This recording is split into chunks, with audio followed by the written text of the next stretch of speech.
Inquire for that wonderful singing. Salamat yun sa Ginoo na doon natin isama ning ang mga mag-awit. I think it's a very good, very blessing sa simbahan na doon natin mga awit nga gahatag ka nato mga minsay sa awit na nagapahinumdum sa to. The value of one. The value of one. By the way, I would like to acknowledge o salamat sa pagbisita ni Mona Lisa. Hello, Mona Lisa. Kini si Mona Lisa, sola pa ni kanadto. Yang people ni siya na, yang pamilya na uban nato diri. Diyon kini si Mona Lisa nato, guwapa kayo ni. Guwapa ni. Salamat ka nakabalik na. Diyon pagbalik niya, dana day siya, abi ko muna yung bana. Yan din ang anak na yung dapat karon. Salamat sa for visiting us. I know in your hearts na nagyapon kay kung sa itong simbahan. Tanang makaabot din sa simbahan, I do believe nga daghan na sila yung mga nakutlo nga pagtulunan. They will miss us. They really miss us. Natoy atong membro ka na ito nga nana sa Manila karon magsuon sila. Kanato naga-frequent ng gatawag sa nasakuha. Dahil naman ako, adin yung nila, Pastor, you still, ikaw gyapon ang among pastor nga ako, ayaw mo ingana, dala mo pastor din ha. Dayon nako, ayaw kayo mo pag sigig tawag, dayon sigig mention sa atong simbahan. Be faithful kung asa mo din, asa nang karon. Kaya nana mo din ha, be faithful to your church and to your pastor. Munang pinakamayo nga mga amin. In my heart, nga kanang nakaagid rin sa tuwa, kaya balo ko nga doon natin na tanong silang mga hunahunang kasing-kasing. Especially kaya kini ang pulong sa Ginoo. Amen. So balik ta karon sa ito ang pamagi sa pagwali.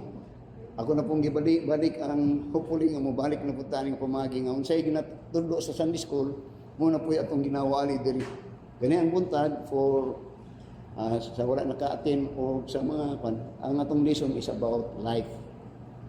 About life. So atong message karon is, what is life? Life? Oh, what is life? I could recall when I still a young preacher, how that I was invited to the church, I think anniversary nila to, nga akong message is, what is man? Hindi akong giwali itong, what is man? Then one of the deacon of the church, nagpanood to me, niya, Pastor, karoon ako nakadungog ng atong mawali da. What is man? Then oftentimes in funeral service, I have the message titled, what is death? What is death? Then when I read a message, what is life? Then kanunay ako ginasulti nga, if we do not understand what is life and purposes of life, then we hindi ta makasabot what is death after all. O kana atong what is life? What do you think? What is life? Or why are you here? Why are you in this world?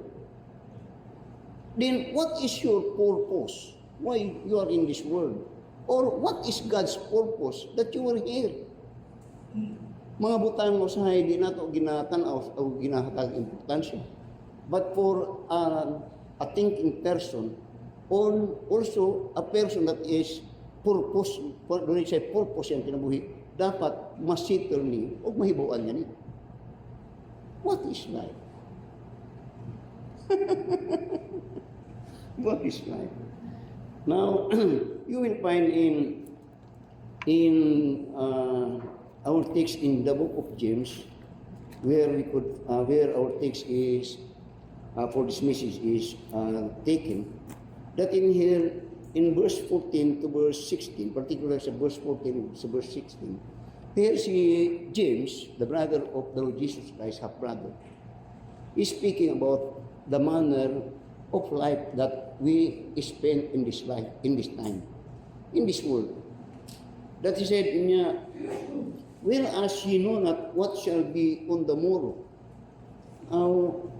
A people that had sins, nga shortcut. Pero niya, wa kakibalo unsa imuhang, unsa ugma, mahitabo ugma. Pero normally, sa atong mga tao, that we plan that for future.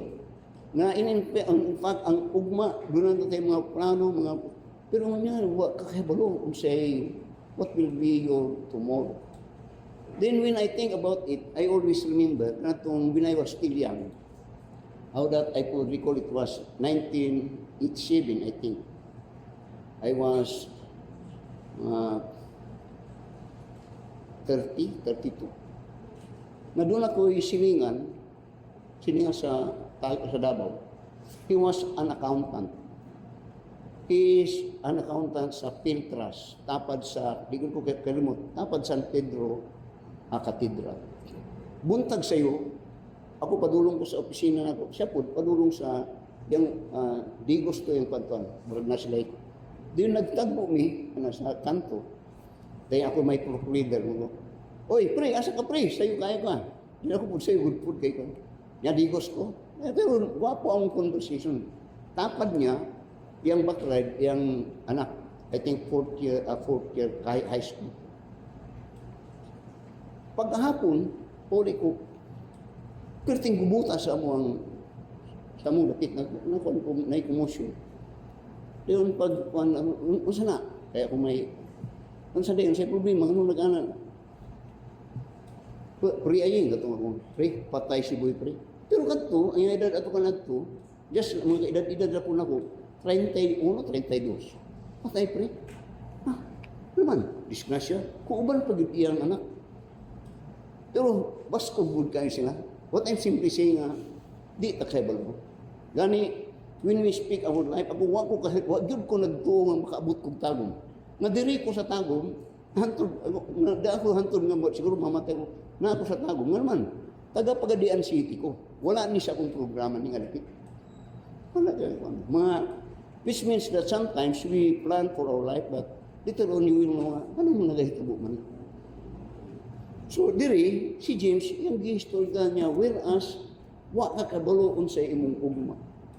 Then, hindi niya, for whereas, you know not what shall be on the morrow, di niya, for what is your life? Diri ko nagkuha sa minsay, what is your life? What is your life? Now, when we speak about this life, we will find something, what is your life? Then we could, just like sa ato kanag, when we speak, what is your life? Then we could recall, ako, gikan ko sa kong mama. Kung mama, tungitan nga, sa diyan wa patan, gikan ko sa kong mama, gipangangkon ko sa kong mama. Then kung imong pangutanon ng mama, ikaw asa gikan ko sa imong lola. Di mong lola, kung imong tanong, asa gikan, dito ko hantod ng sangko, gikan tatanan kang adan, o kang iba. Then kung imong tanong, what is your life? Kung basihon na mo, pinapod mo dito sa kang adan o kang iba, then you will find that musangko ang imong pagkahibalo sa imong kinabuhi, pinagi dito sa pulong sa Ginoo. Nga ang katubagan sa in this question, what is life, ang katubagan naa sa pulong sa Ginoo. Daghang mga definition, daghang mga I understand it. Nga, pero imong tanawon, tanan ang tao, gikan sa pahimugna sa Ginoo. Ug masuta nimo nga ang tao, binuhat sa Ginoo. Alam mo sa Genesis chapter 1, for our learning this morning about life, itong tanaw. Kay daghang nagkinabuhi ning kalibutan nga wa baya kabahiro kasabot unsay kinabuhi. To be honest. Mo nga usahay kung moadto na sila sa mga panahon nga dunay mga problema, usay mga buglat na kayo, dunay maghikog. Usay dunay paras tong akong kabats kanto sa estudyante pa ko, nagsundalo siya, din nagka-problema siya, nag-inom-inom siya, ang yan ibuhat, di unay niya pamusil iyang mga kauban ng sundalo. Naitabo na sa parang. Di naman, ang tungod kayo, wakasabot, what is life? That they think, na kung mamatay ka, human na ang kinabuhi. They think that death is the cessation of life. Muna ang dilikha. So, what is life? First of all, ang origin sa kinabuhi, nasa Genesis chapter 1 and in verse 26 to verse 27. Kung sa Biblia niya, in the days of creation, niya, and God said, let us make man in our image, after our likeness, and let them have dominion over the face of the sea, and over the fowl of the air, and over the cattle, and over the earth, and over every creeping thing that creepeth upon the earth. So God created man in his own image. In the image of God created he him, male and female created him. That in the word of God, we will find that man is the direct creation of God. Nga sa tanang gihimo sa Ginoo, pinagi siyang pulong. Sa diyang naghimo ang Ginoo og adlaw, nga dunay gawas ang adlaw, bulan, gawas ang bulan, kalibutan, everything that God had created except man, God created it through the power of His word. But when He created man, dili, kunya let us make man after our image, likeness and image, that likeness there refers that we are just like God, but only in limited form. Nga doon na tayo panghuna-huna, doon tayo pagbati, then we will take action based upon our thinking, our emotion, then action take place. Ingana, muna ginatawag ng tao, a person. And when you speak about this, in Genesis chapter 2 and in verse 7, you will find here now how God created man. Ito siyang sugdan. Amen? Kaya ingon niya si Genesis chapter 2 and verse 7, sa Biblia, and the Lord God formed man out of the dust of the ground and breathed into his nostril the breath of life. And man became a living soul. Diri ang paghimo, all things that God had created, God created it through the power of His word. But when He created man, not through His word, but He molded it. So that man is a special creation of God. Gihulmas Ginoo ang tao dito sa abog, Genesis chapter 2 verse 7, ug ang dihang napulma ang tao sa abog, He breathed the breath of life, and that man became a living soul. So that image there simply means that man is a tripartite being, having the body as his visible part, and the soul as his ang inner part sa iyang nagtatawag soul, which is the real person, which is the seat of emotion. The seat of emotion, doon pagbati, masakitan mo na ang soul. And the spirit now that is in that person, make man so differ among other God's creation, because in man had this spirit about that knowledge of the existence of God that created him. Amen. So ang tao ang kinabuhi sa tao dili na gikan sa tuwa, gikan na sa Ginoo. So that we will find in the time of creation, before God created man, God created everything that will sustain man for his living. Tanang butang giandam sa Ginoo, tanang butang nga kinahanglan niya mabuhi, gikan sa tanom, isda, tubig, adlaw ug tanan nga atong mao na nagasustain sa atong kinabuhi. Iyan ang natsadeng himo niya na dito iyang gihulma ang tao. So that man is a direct creation of God, and his life is not in himself, but it is of God's grace, and that is a gift of God to man. Amen. Tumo na nga atong kinabuhi iya sa Ginoo. Iya na. Kay kung musulti kag imo na di pagbuhat og imong kaugalingong adlaw, pagbuhat og imong kaugalingong tubig, pagbuhat og kaugalingong hangin, ikaw magpatubo sa humay, ikaw magpatubo sa tanang butang imong kinahanglanon, if you think that ikaw ang nagbuhi sa imong kaugalingon. I hope you understand that. You are direct created of God. We are direct created of God, and God sustained this life. Now, no one had given this life, but it is God. What is life? Life, first of all, is a gift from God. Now, atong wali karon is just like murag one, pero lecture tayo. Pero ayok lang natin maka-educate ni sa to. Now, in the Bible, you will find that in the Bible, God teaches us three kinds of life na nasa imuha. Three kinds. Just like food sa langit. There are three kinds of heaven. Now, first of all, there is what we call physical life. Physical life refers to this life that we atong gi-enjoy para paggamit, ma-enjoy nato ang mga butang sa kalibutan. And this is physical life, which speak about this flesh. Muna ang physical life, which is visible part sa tao. That this physical life is a sustain of God. Because this physical life, or kini nga, tawag nga kini, which is expressed di sa ato ang kini siya, gihulman ni gikan sa das, o ang mga butang nga nagasustain ani, gikan po sa abog. Muna nga, this physical life, mag-unsa-unsa man kay ang nagsustain niya ni mga butang nga lumalabay lang, makurap. So this body, the Bible says, it came from the dust and it will return unto dust.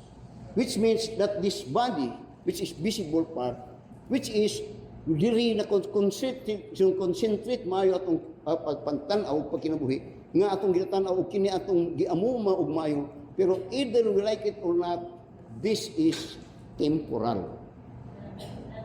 It has time frame. It has an end. And I'm nearing on it. Dol na po yun. Dol na po. Muna nga, in this, muna ingon niya sa Genesis chapter 2. Genesis chapter chapter 3, and in verse 18 to verse 19. Doon ay tulog na klase sa ginatawag nga kinabuhi. Doon ay ginatawag nga kini, physical life. And this is what the Bible says about this. Unya, verse 18, Genesis 3 verse 18, turns also and thither shall it bring forth to thee, and thou shalt eat the herbs of the fields. This is what sustain this physical life. Unya, in the sweat of thy face shalt thou eat bread, till thou return unto the ground, for out of it wast thou taken, thus for thus thou art, and unto dust thou shalt return. What is that? It refers to this physical body or physical, we say physical life. And the manifestation or evidence of it is, tanawa ang inyong mga lolo, mga mama, kanto. O sahay po, kini nga physical life, actually kung tanawon, dili po butabot nga tigulang na ang mamatay. Doon na po yung mga bata.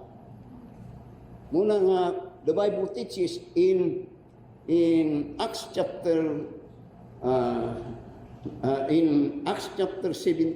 Now sa Acts chapter 17. Amen. I hope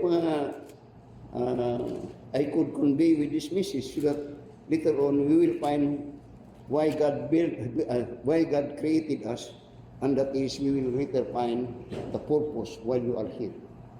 My purpose nga na ako din. Now, ingon niya sa Acts chapter 17 and in verse 24 to verse 27. Ingon niya, God that made the world and all things therein, seeing that He is Lord of heaven and earth, dwelleth not in temples made with hands, neither is worship with man's hands as though He needed anything. Notice this, seeing He gave it to all life and breath and all things. Notice that praise, which says, seeing He gave it to all life, seeing He gave it to all life and breath and all things. Dunya, and hath made of one blood all nations of men for to dwell on all the face of the earth. Dunya, and hath determined the times before appointed and the bounds of their habitation. Tanawa itong last phrase nga yung isulti, that God give us life and all things, then He had put us into this world, but He said He had set a time where that life that He had given us, He will take back. Nga ingon niya, so that ingon niya sa verse 26 niya, and hath determined the times before appointed and the bounds of their habitation. What that mean? That it is not kita ang nagadiktar kung kanus ata mamatay o kanus ata muhawa ani nga kinabuhi. Dili ta ang Ginoo. What is life? Now, kini ang dapat natong, now when I'm speaking of it, my purpose is, muna nga kini, my purpose is that we could cling on and hold on to be strengthened with this knowledge nga diin mulig-on atong pagsalig ug pagtuo diha sa Ginoo. Kay kini nga pagsalig ug pagtuo, inubanan ni sa kaalam nga siya day ang nagagunit sa akong kinabuhi, dili day ako ang gagunit sa akong kinabuhi. Dili. Nga to the point that before that we are being born, muna dunay kandila, muna dunay kandila nga pardo sa mga taon-taon, kumapalong to wala na. Ang but pasabot na dito mo. Ang but pasabot wala ang pagkatawa patanataw di God had set appointed time. So that there are those that will, doon na istorya nga, doon ay anak nga, namunta na sa siyang amahan. Pa, kung sa bagay kataas ang kinabuhi. Doon sa amahan, suroy sa minteryo doon. May buwan ni mo dito sa kataas ang kinabuhi. Tingnan ang bata. Doon, obserbahi ang mga pansyon. Ang bata to siya sa minteryo, tanong siya, may dako, may gamay na. Yun, balik siya. Pa, may itong minteryo niya. Unsa may mga obserban? Kuan? Ang mga lungon, siya nakita ni mo. May gamay na dako. Unsa yung pagsabot ni mo ito? Unsa ito sa magdagmay? Mga bata. Unsa sa mga dako, magulang. O muna ang kinabuhi nga ang appointed. Dili pare-pareha ang panahon. Dili pare-pareha. So, salamat sa Ginoo nga ning abot ko og 68. And I'm praying na mabot pagid ko og 75. May numdum ko na ito na ako'y very close friend nga pastor. Dako kayo ang simbahan. Taga Maranding. Migo kayo ni. Taga Mabuhali to siya kasagaran kung magsineho sa inyo niya. Akong pangayo sa Ginoo, 200 katuig. Mo gina 200 katuig yang kami nga naman ito, ano po itong, mag-ana naman ito, ano po itong, sa edad niya, 50 city, delivered na siya. We don't know. We don't know. So that I could recall when I speak about this longevity of life, I could recall atong counselor dali ka na ito nga ning-handle sa akong asawa ka na ito. Si Dr. Padoran. Siya to ang last na nakadunit sa akong unang asawa. Siya itong nagsulti sa ako nga pastor, kaya nagpailan ng pastor, ayaw lang ka discourage o pag-uul. Ano naman kung sa ipan? Mga di na mabot sa kabulan ng mga asawa, di na mabot. 2 years later, wala pa siguro siya mga late 40s po siguro ito. 2 years later, naman hinumdum ko, delivered po siya. Pero doktor siya. Ilado siyang doktor po. I have a friend na doktor po na ito. Kasi si close friend ako doktor sa labo. Espesyalista. At the age of, I think, 62. Delivered po. I said that God not only is the giver of life, but He determined the days appointed for each life. Amen. So, thank God if you are alive today. Thank God. Because it is, muna nga ang kinabuhi is a gift of God. It is a gift of God that He will also take it. Don't you know that God is the taker of life? He is the taker of life. Ang Ginoo is the taker. Tanaw sa Deuteronomy chapter 32. Mga po nga ito. Sa Deuteronomy chapter 32, notice in verse 39. Deuteronomy chapter 32 and in verse 39 niya. Seeing now that even I am He, and there is no God with me. Niya, I kill and I make alive. I wound and I heal. Neither is there any that can deliver out of my hand. Muagigid ka lang sa'yo. Now, so I said, there are 3 kinds of life. There is what we call physical life. And this will happen to every man.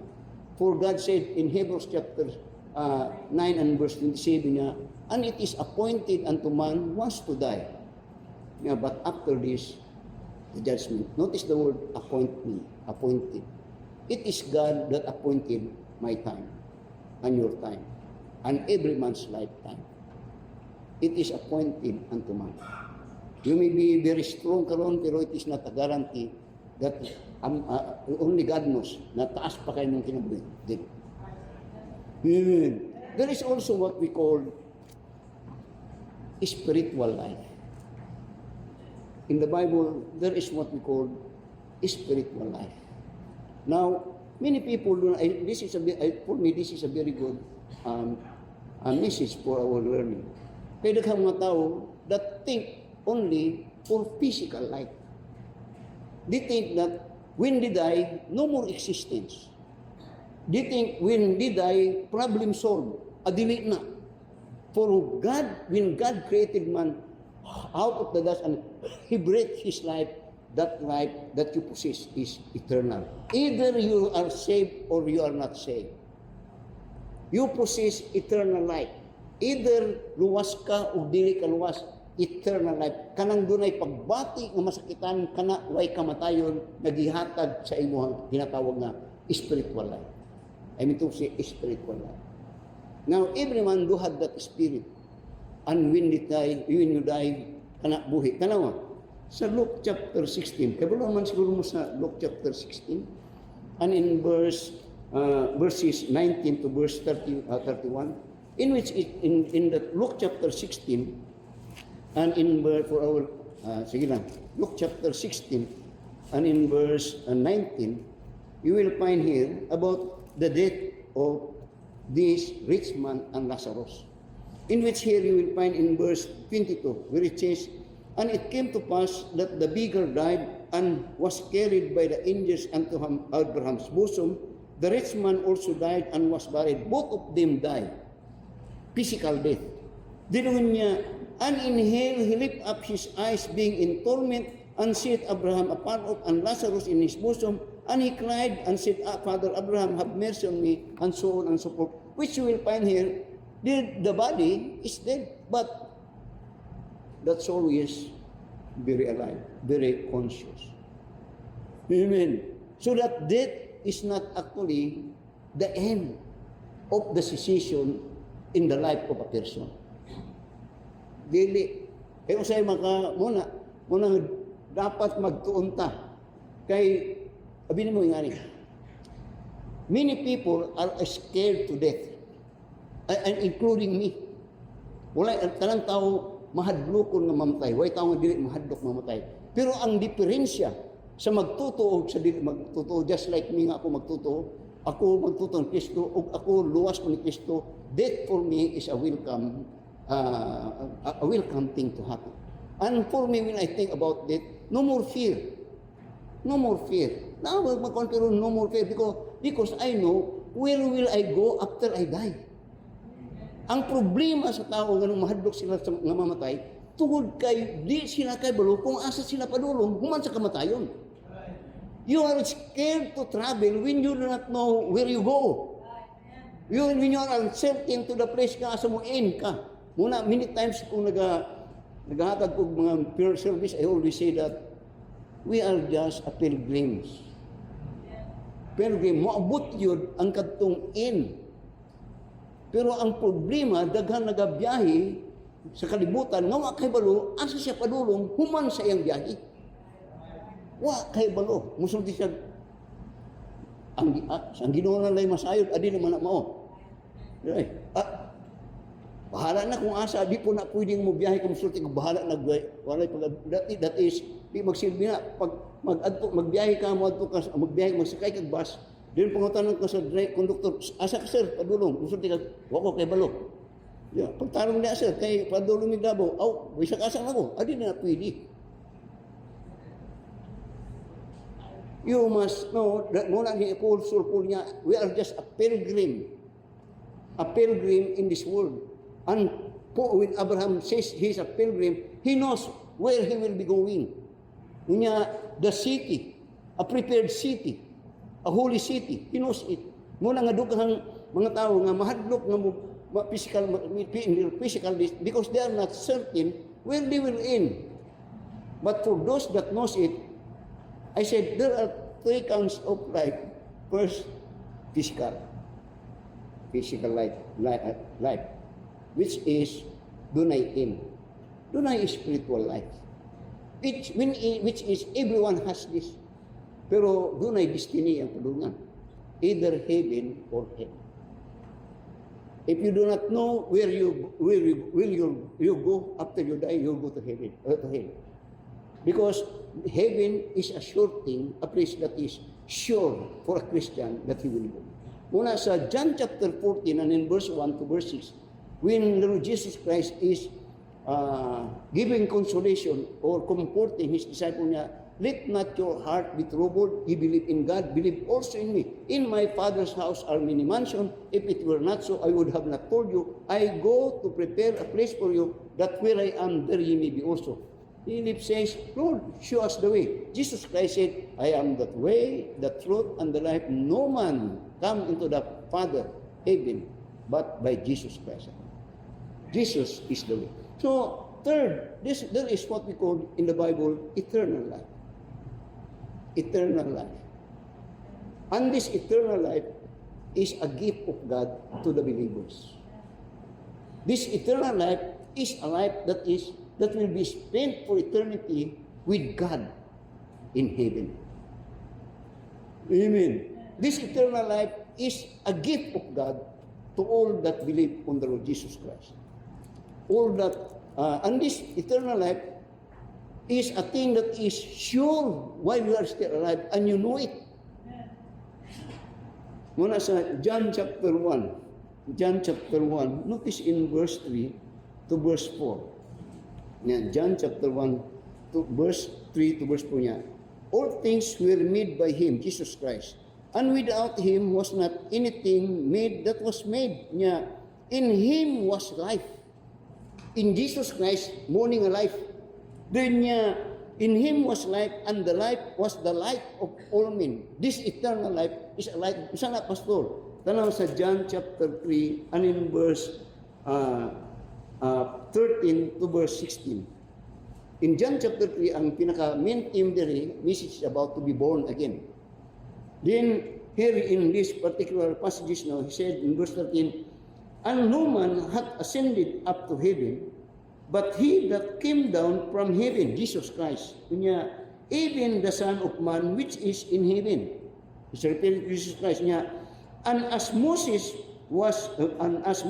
lifted up the serpent in the wilderness, even so must the Son of Man be lifted up.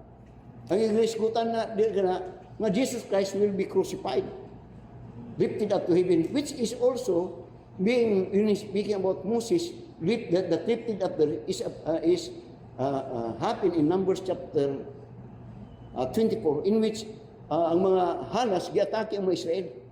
O ang mga Israel ni ato kang Moses gayud manabang. Yan po mi kay daghang mahalas na nagpamakog daghang namatay. When Moses came to God and asked for a solution to the problem, God said to Moses, Moses, pagbuhat ka og serpent na gakon. Din na ang tanang tao nga mapaakan, nga mutanaw sila dito. Ang tanan nga mutanaw niya dito niya, kumapaakan sila mga buhi. Diri muni ang gikot ni John ani karon. Which a picture of a person that is dead in sin, but when he look up to Jesus Christ, he will be forgiven, he will be alive again. So in verse 13 niya, and verse 14 niya, and as Moses lifted up the serpent in the wilderness, even so must the Son of Man be lifted up, that whosoever believeth in Him should not perish, but have eternal life. Now, sa Biblia, ang ginaisgutan niya sa mga unbeliever, perish. The word perish simply means banishment from the presence of God. But when you speak about eternal life, it simply means that he will be with God for eternity. So, yun niya, that whosoever believeth in Him should not perish, banished from the presence of God, but have eternal life. Then niya, for God so loved the world that He gave His only begotten Son, that whosoever believeth on Him shall have, again, everlasting life. When that, mag-get ko ninyo? Now, this is the gift of God to everyone that believe on the Lord Jesus Christ. The gift is salvation, forgiveness of sin, and with it is, ang term niya, eternal life, everlasting life. That life would be spent for eternity with God. To be banished simply means to live without God, and that is in hell. Amen. So, I hope you understand. So that is, muna ang when the Bible teaches about life, doon ay tulog ka misis ngayon ginasulti about life. Physical. Naway nga ni, daghang mga tao nga nabutaan sa pagtuo that the life is only in the physical. Pamati mong mind. So that daghang mga tao that spend more time about this body, giving more emphasis of the need of the body, the pleasure that is in the body. Pero ang di mayo, either unsaon nimo siya, mabalik o mabalik yun siya dito sa abog. O giniron ang dakong sayop sa mga tao. Kadtong butang that is for eternity, wa nila ni hatagig importansya. Kadtong butang sa tuwa, katong spirit na to, ang especially itong kalag na nasa tuwa, bisang spiritual thing, wa kayo niya na to ni hatag importansya. Muna sa Matthew chapter 4 and verse 4, the Lord Jesus Christ said, man should not live by bread alone, but by every word of God. The bread for the body, the bread is for the body, but the word of God is for the soul and spirit, which are eternal. Muni ang sayop kayo. Kay atong ginahatag importansya kadtong lumalabay nga butang, wa na to hatag importansya kadtong butang nga dili mahuman. Nagit yun na. Oo. Muna usay, when man is confronted on decision about the things of the body and the things of the soul and spirit, kasagaran din siya lawas. Pero ini kamatay, mga pag-ampo itong mga buhi. Dahil ang injustice is, katong patay, siya ang panahon sa Ginoo. Dahil katong wala po yung mga panahon sa Ginoo, mo ampo ko na hay, para atong wala po yung panahon sa Ginoo. I hope you know that.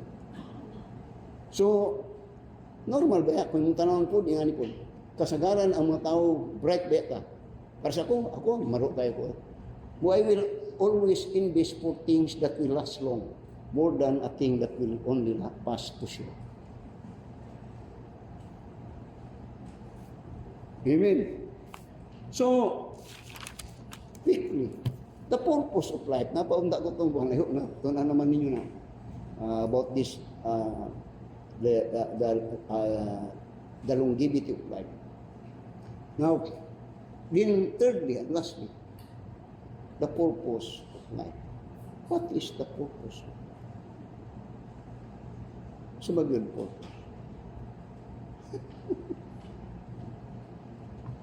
Now, ito na naman siya Apostle Paul. Now, lisod ni, kung nag-usahay kayo, kanturo. I just always, in my preaching always, my prayer is, Lord, speak to them. I'll speak, but you speak to them. Kaya mga butang nga, binimod, lisod usahay nga gunitan, kay kanunay nga katong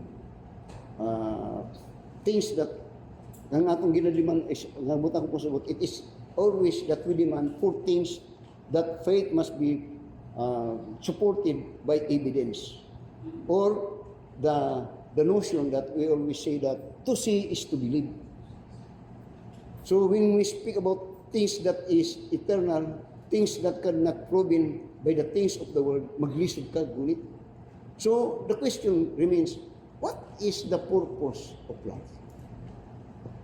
What is the purpose? I'm already 68.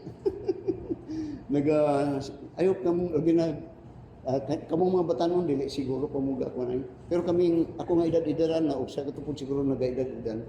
When I look back sa akong kabatanon, ug karon tanang ko sa gulin ug tanang ko dito sa future. Din ako Ecclesiastes, vanities of all vanities. Binimon, ini nga subject, every time na nagawali ko, daghan kong di ko nagawali nga gamay akong pagtuon, daghan kayo na akong pagtuon, una nga mo. Then I came to Solomon, the wisest and richest man ever produced by God. When he wrote the book of Ecclesiastes, chapter 1 and in verse 1 to verse 2, or to verse 3, doon ay butang na sa very unfair because he enjoyed life. He enjoyed life. He was the richest. And in fact, 1,000. 1,000. And you know that. He gave everything he gave everything for the enjoyment of his flesh. But when he wrote Ecclesiastes niya, vanities of all vanities. All are vanities. Ako nang gitunan, din ako gitan akong kaugalingon. Now ako, di ko kugan, pero in my younger years, nang ko kanang agresibo ko, o kanang duot yung trabaho. Agresibo din, inubalan sa. Then, but when I look at today, may mga question na ang ginuray mga question. Gani doon yung mga question na ayaw lang po ninyo ko na for all my labors only. Then I learned, sunod ako mayo. Then I learned, when he sa yung Ecclesiastes, chapter 1, verse 1 niya, kakawangan sa kakawangan, all is vanity. But pasabot, way hinungdan. Then sa iyang gitapos ang iyang Ecclesiastes chapter 12, and in verse 12 to 13, niya, hear the conclusion of the matter. Fear God, for that is the whole duty of man. Fear God. Unya tanan, yang gisaysay ang kinabuhi. Diyan sa katapusan niya, hear the conclusion of the matter. Fear God, for this is the whole duty of man. Pastor, what is the purpose of life? Murag na wala ko ato da. What is the purpose of life? Tanaw na, si Apostle Paul. Philippians chapter 3. Kira mo? Philippians chapter 3. Notice in verse 7, particularly in verse 10. Now, ingani, enjoy life. I said, enjoy yung kinabuhi. Pero ang akong advice, enjoy life with God. Don't enjoying as godless people. Munang vanity of all vanity, by the way, una po sa paano ni Pan. Kadong vanity kakawangan to kay ang taong nagkinabuhi nga nag-enjoy sa butang sa Ginoo, unya wa niya giapil ang Ginoo kadto way kakawangan to. Mo to sa iyang conclusion, fear God, for this is your duty. Nga go, enjoy God's creation, enjoy your life, pero ayaw pasag, ayaw kuyog ang Ginoo sa imong enjoyment. Dili nga kadtong butang mo to'y magpahamulag sa Ginoo, vanity, ganuan, you will in dito sa butang sa dapit nga banishment. So, muna si Paul karon. Ang sa Philippians chapter 3, verse 7 niya, but what things will gain to me? Now, this man, naghatag ni siya din ako, testimony siya ang kinabuhi. Guwapo ang iyang kinabuhi. Guwapo ang kinabuhi niya. Kung kuwan man, noble, rich man. Pero, yung niya sa verse 7, but what things will gain to me? Those I counted loss for Christ. Iyang giniskutan tong, kanad tong dili pa siya Kristohano. Ang wato hinungdan ka way Kristo atong panahon. Kadto mga butang nga puro sa akong kauglingon. Hantod gani nahimo kong adik, palahubog, babaero, wato hinungdan. For all those progress, walay Ginoo guba imong kinabuhi.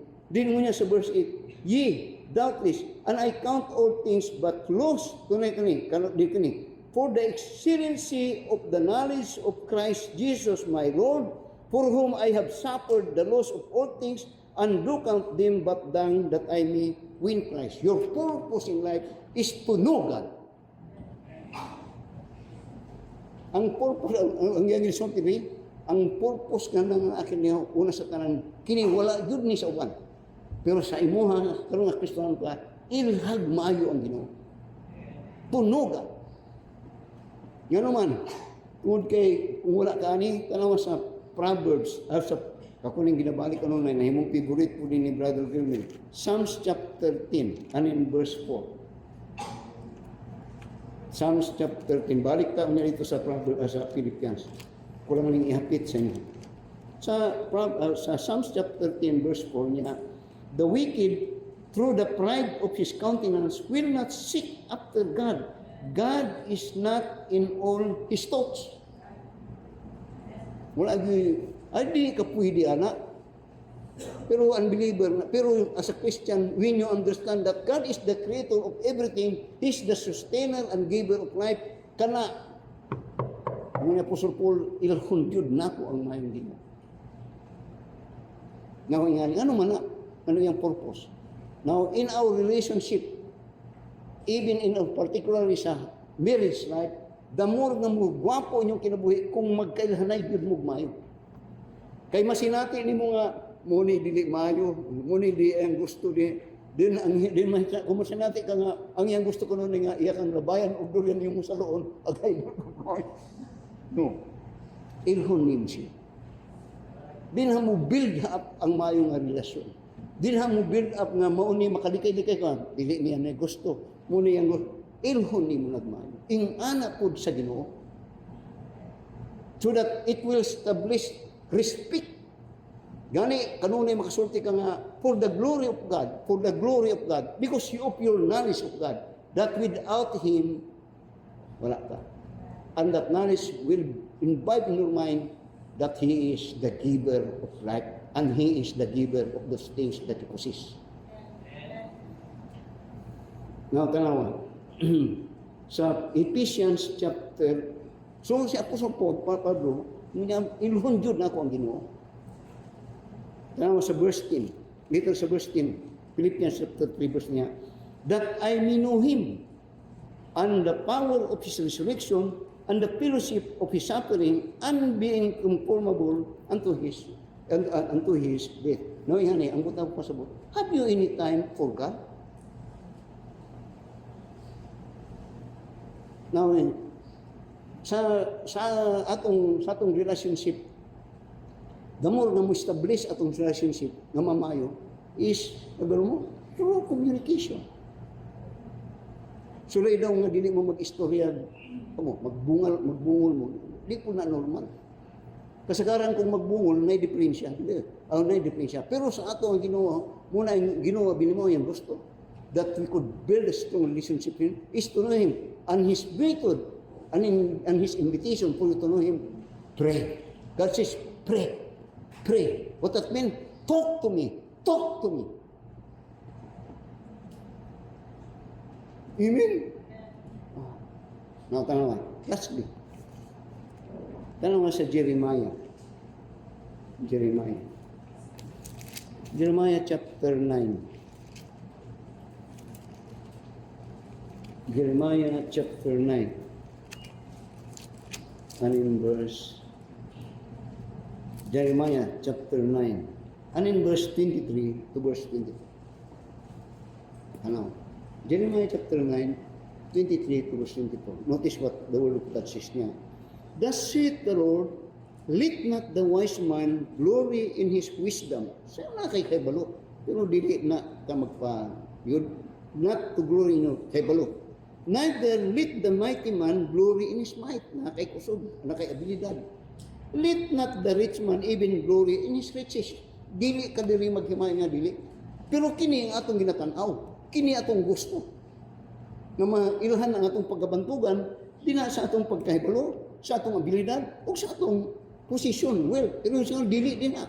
Tanaw sa verse 24 karon. But let him that glory in this, diri ka niya, that he understand it and know it me. Daghang mga tao mamatay na nga wa kay Diyos. Daghang mga tao nga mamatay na nga wa kay Diyos. Daghan yun, I tell you. Pero kung gusto ka, ang giniin mo that kasabot ka sa Ginoo o kaila ka sa ila.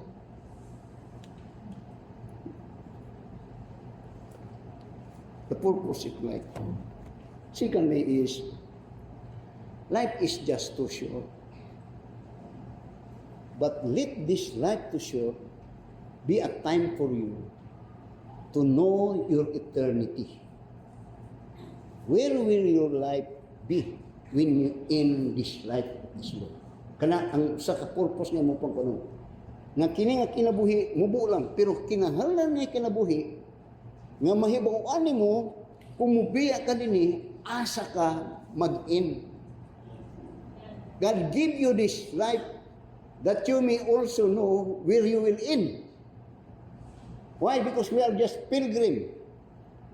Ang iyang ginapasabot nga, ang akong ginapasabot nga, siguro nga kung biya ka din, muin ka dito sa dapit, nga si dapit sa Diyos, gariin mo yung naghimo sa mabutang ug sa imo dito sa langit.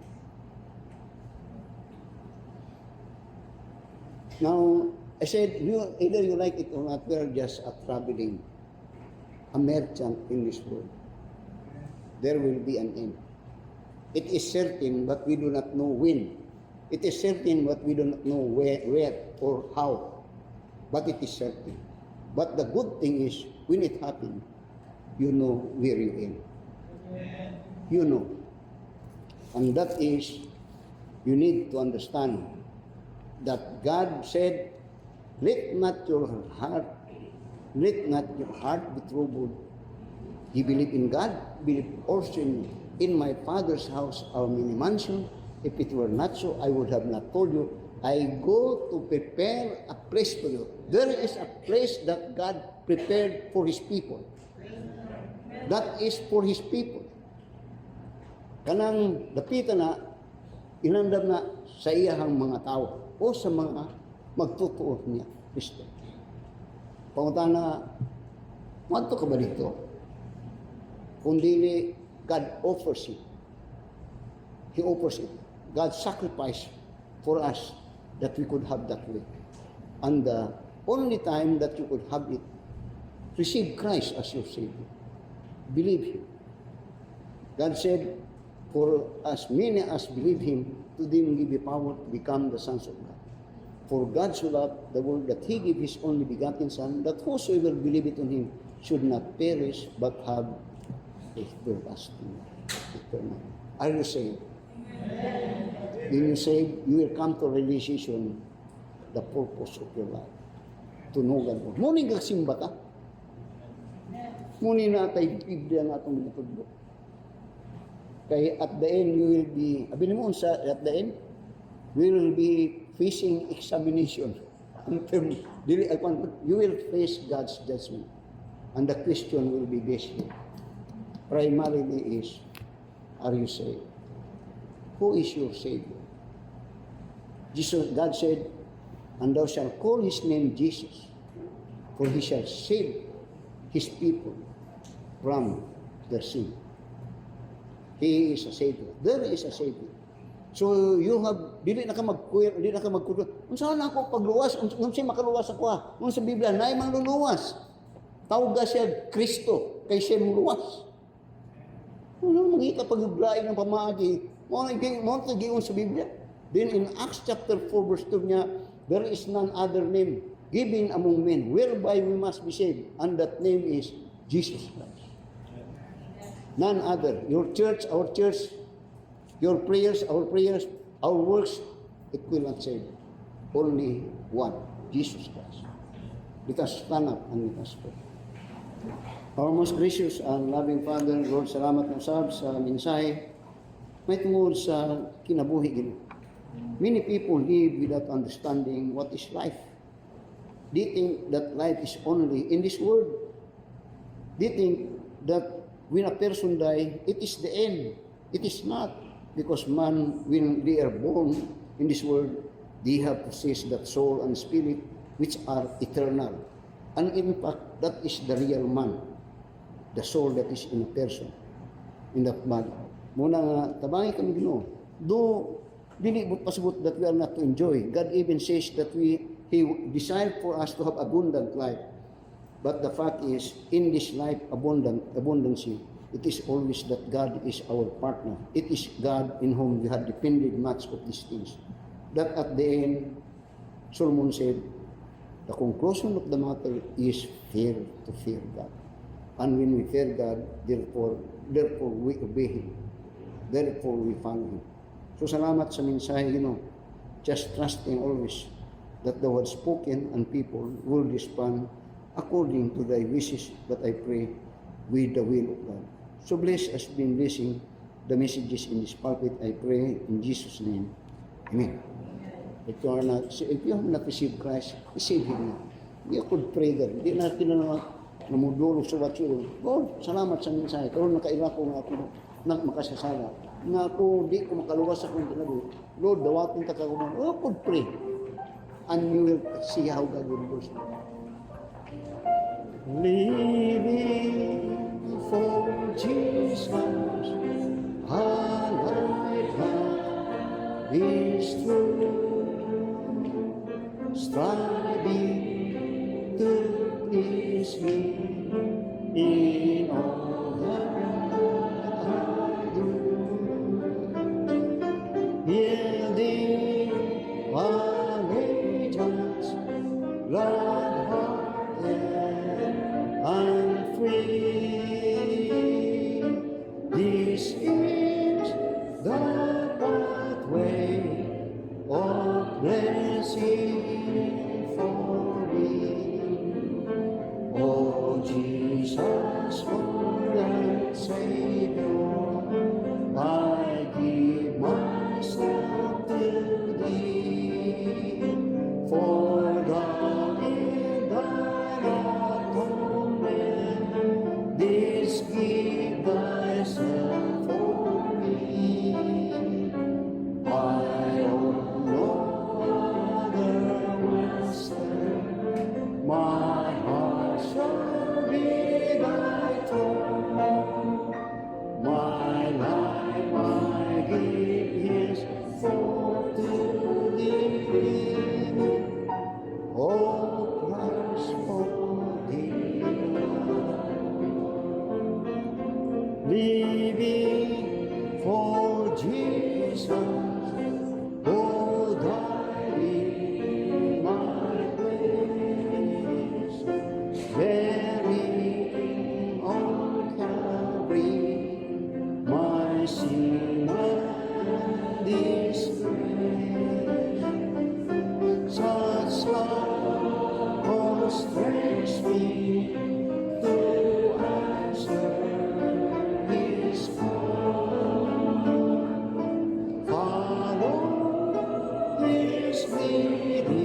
Kaya daghang salamat sa attention.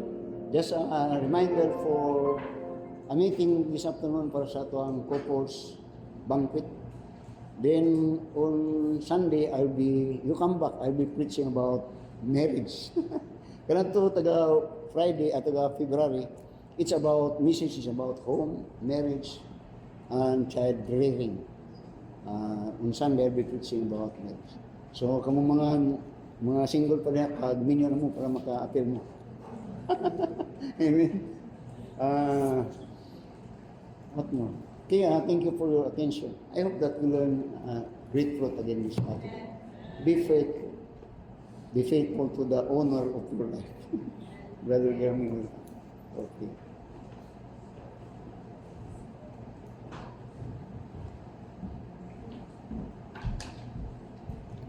Let us pray. Our most gracious and loving Heavenly Father, we thank you, Lord, for the message today about life. What is life? And we thank you, Lord, for giving this life and for sustaining this life. And thank you, Lord, for reminding us about the purposes of this life. That we will know you and we will know you more. That all people may know you and have fellowship with you, and to have eternal life in heaven with you. But sad to say that there are people nga wala pa makabaton ni Ginoo. I pray nga kami nga imong mga katawhan Ginoo imong magamit to be an example to share the gospel to them.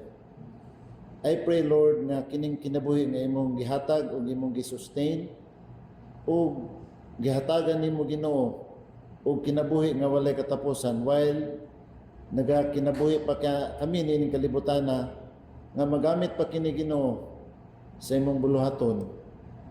Mahimo kaming galamiton diya sa pag-share sa gospel because your purposes is to save people ug magahatag kanimo og glory and honor.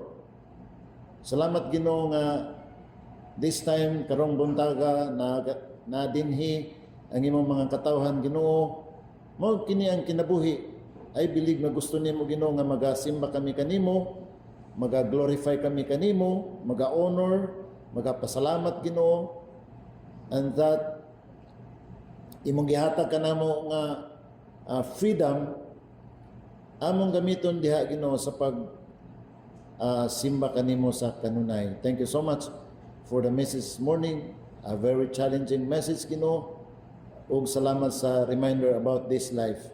Thank you so much for the service. Salamat kayo kang pastor nga imong gigamit kanunay dinhi sa pulpito sa paghatag kanunay sa imong sa mensahe sa imong mga pulong ug padayon ikaw Ginoo nga magagamit kaniya. Sa among pagpauli karon Ginoo, ikaw maghatag kanamo og safety along our way. Ihatag kanamo ang abtik labi na sa mga dunay mga sakyanan Ginoo, abtik mga mata og kamot, tiil diya sa pag drive sa sakyanan. I-safety kami Ginoo sama sa mga nanglabay mga panahon Lord. O nagakalipay kami nga mga pauli nga busog kami Ginoo sa imong mga pulong. All the glory and honor we give back to you. In Jesus' name we pray. Amen.